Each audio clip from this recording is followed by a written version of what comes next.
Rashida Talks community. I am so happy to be here with you guys today. And today we will talk about living below your means and how does it positively impact your net worth.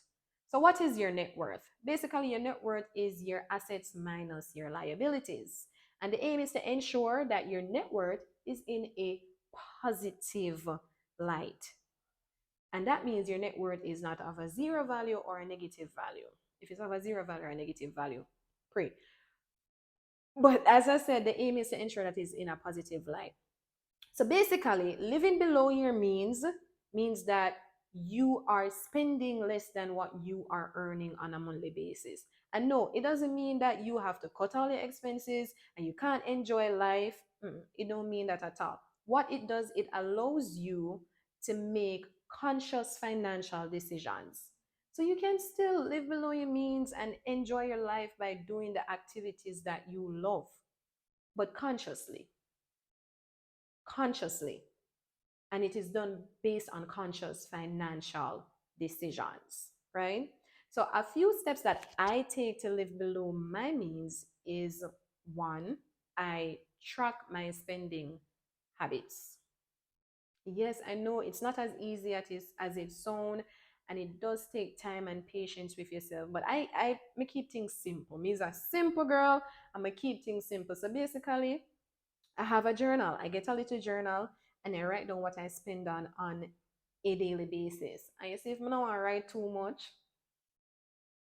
but just buy less things. But really and truly, it is so important to track your spending habits and track what you spend on a daily basis, because it gives you insight on where your money is going.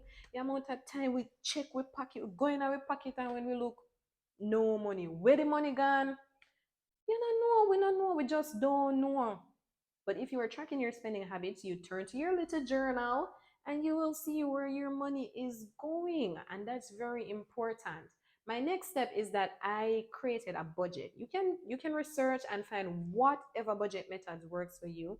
But I've created a budget, very simple, listing my fixed expenses, variable expenses, my income value, right? And that budget allows me to appropriate the portions of my income to the different categories, expense categories of my budget.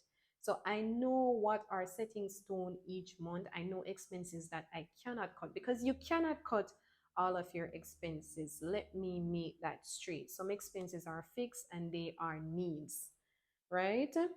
And the next thing that I do is I try to, each day, I really try to put myself in a growth mindset to know that when I choose to live below my means, it is leading me down the path of building up my net worth.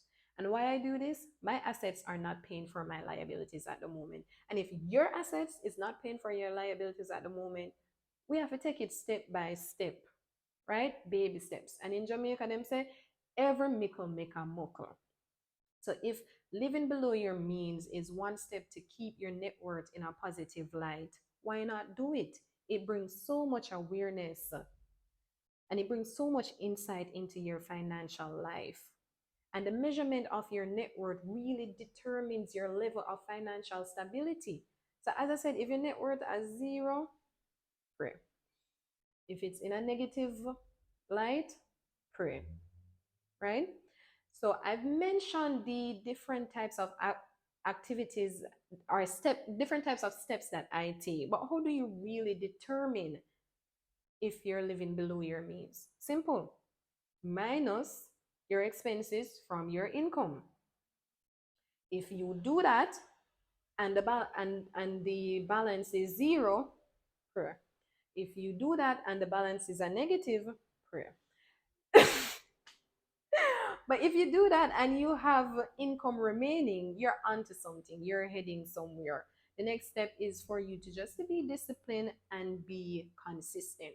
And what I want to say to you is that living below your means doesn't mean that you're going to go through and cut out all your expenses, because you cannot cut out all your expenses. Some expenses are fixed and they are to cover your needs. For example, your utility, right? Light, water, and in these days, internet, right? We need it for work, we need it for so much things. So as I said, our They are needs, they are fixed. But living below your means still allows you to keep your expenses at a controllable level. Keyword controllable level, ensuring that you're in whenever you minus your expense from your income, you have income remaining. But living below your means goes hand in hand with increasing your income. Whether it's increasing the income that you have or building up multiple sources of income, it goes hand in hand. Because what you want to do is to reduce the percentage of your expensive consistently throughout time. And as I said, you can't cut out your expenses. Some of them have to be there. Some of these expenses have to be there. So it's very important that living below our means that we have our expenses at a controllable level. And while we have our income, we try to increase it and also build multiple streams of income. But basic build multiple streams of income. So the practices that I use is tracking my spending habits through journaling, having a budget that lists out my expenses, my income, and allocating it appropriately, and having a mindset of financial growth, knowing that discipline and consistency is a must.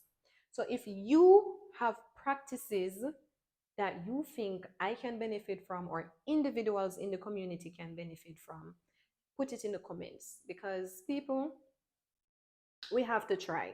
We have to try different types of best practices and see what works best for us. So put it in the comments and let's take the steps necessary.